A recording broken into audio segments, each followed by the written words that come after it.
Should you invest in quantum computing? This is something that is on everybody's mind. How do I know? Because every time I go live on TikTok, I get like 50 questions from people in a row going, quantum computing, what should I do? What should I invest in? So let's take a look. But first of all, what is quantum computing? I have no idea. So I Googled it. Well, actually, I went on ChatGPT and I asked them. So let's take a little look here. What is quantum computing?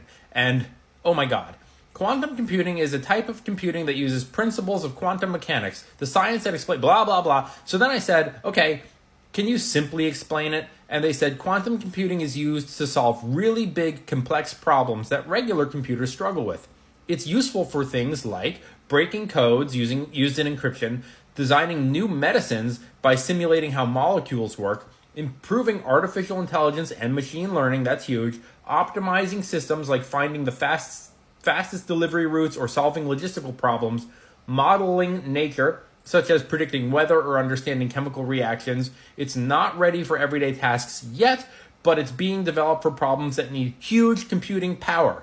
Got it? So how do we invest in it? Again, I don't know. So I'm going to share with you my favorite investing hack on finding stocks in a sector that's interesting to me, like quantum computing, where I know nothing about it.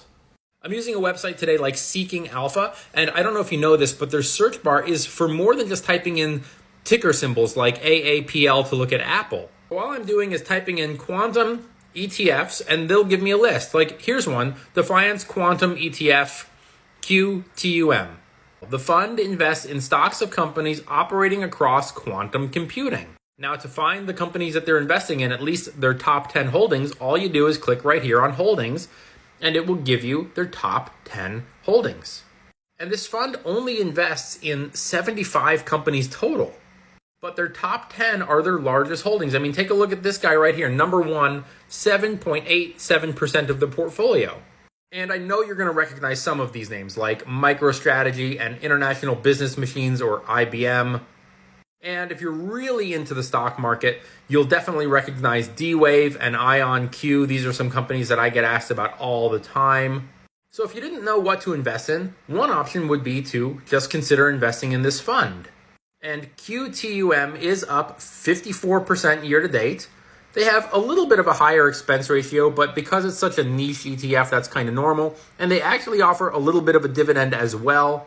But if you didn't want to buy the whole fund, my favorite hack is to look at their top 4 holdings. These are their largest holdings, which we would assume that this fund has heavily researched. But I want to research them too. So I'm going to go right here and I'm going to click on the menu, which is right here, and I'm going to find this template.